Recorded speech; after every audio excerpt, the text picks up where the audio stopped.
Hello and welcome to another episode of The Average EV. Today I'm bringing you some updates about updates. That's right, my 2024 Chevy Equinox EV finally received not one but two updates.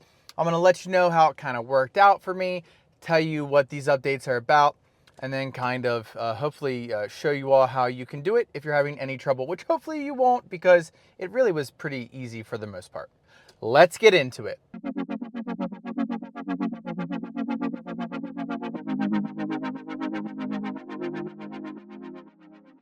So on October 9th, I received the push notification in the app and also a notification in my car that I would be receiving the first important update GM.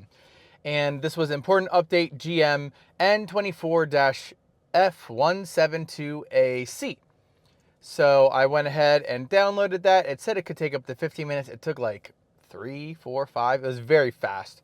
And it says, great, and I'll put this up for you all to see. Great news, your vehicle keeps getting better. This update contains a required software change to help improve the overall software update and diagnostics process. So basically, this update is going to help with updates. Be sure to install this update to be able to receive future software updates. Got it. And it says, better never stops. Trademark. Okay. During the update process, your radio may stay on up to 5 minutes after you exit the vehicle. This is expected behavior when an update package is on board the vehicle. Do not service your vehicle during installation. So again, this showed in the car and on the app. You can look at it either way. But as far as I'm aware, you need to update it from in the car. Every time I tried to do anything in the app, I was getting an error. So if someone was able to do it from the app, leave it in the comments below. Other people can check that out. So I did that. Basically, no big deal. Wasn't going to mean much. Then today, October 14th, so that was 5 days later, I received important update GM N24-246898. Now, a bunch of people have already gotten this and they were telling me about it because they want me to go do a 10 to 80% charging test, and I'll tell you why. So it says your vehicle keeps getting better.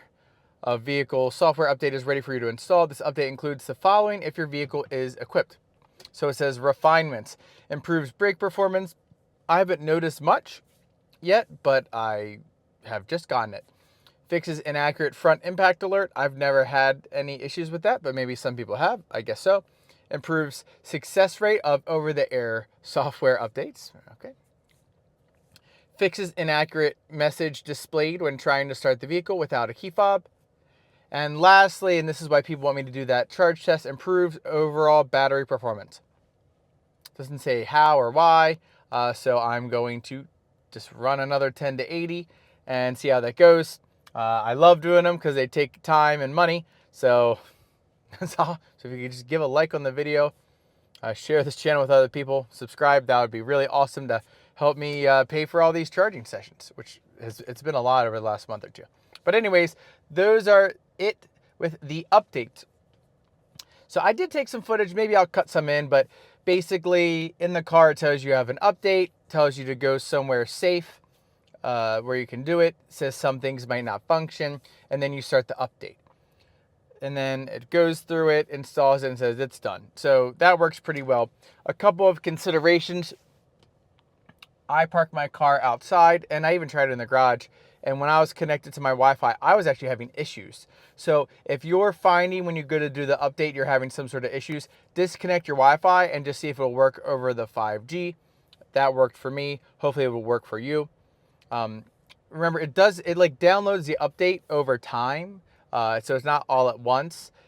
So you don't have to necessarily worry about that. But as far as, I guess, whatever the communications are, it needs the signal later. And again, that's my understanding, that it downloads it over time.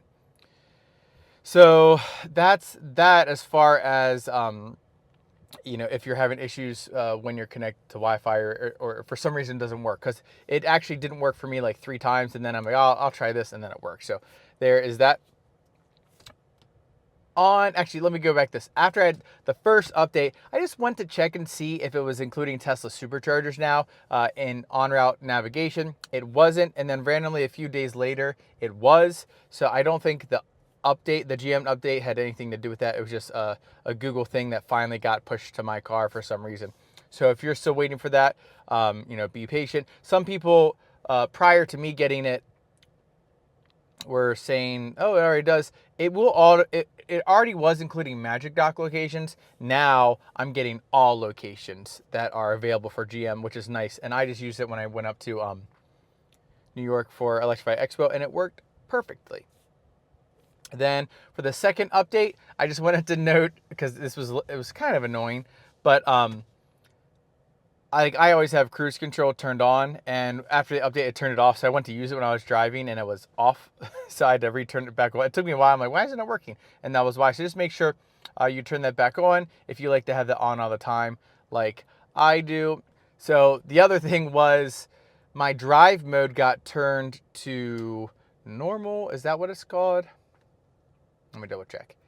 Yeah, it got turned back to normal because I was hearing the fake motor noise or whatever, and I'm like, what is going on here?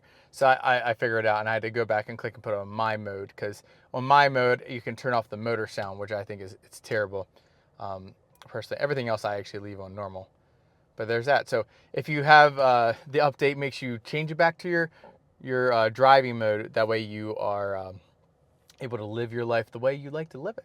So that's basically it here with this update. I wanted to kind of tell you all, show you all. It was very easy for the most part. Had a little bit of issue, but I figured that out, like I said earlier in the video. If you all have any problems, leave them down below. Either I or maybe someone else who's already gone through the update can help you out, give you a little bit of support. Like I said, I'm going to go do that 10 to 80% charge test. Not sure when I'll do that. If maybe I can do it like late tomorrow night or maybe late Wednesday night. I'm not sure. It'll definitely have to be after some of my my other things that I'm obligated to. And hopefully there'll be an improvement. If not, I'll let you all know. You know I'm very transparent when it comes to this car, especially because I don't want people to get into something and then realize it's something else. So I want people to know exactly what they're getting into when it comes with this car. So that's all I have. If you have any questions, please remember to give a like, a subscribe, hit the notification bell, follow me on X or other social medias. I also do Threads and Instagram. And anyways, I will catch you all next time.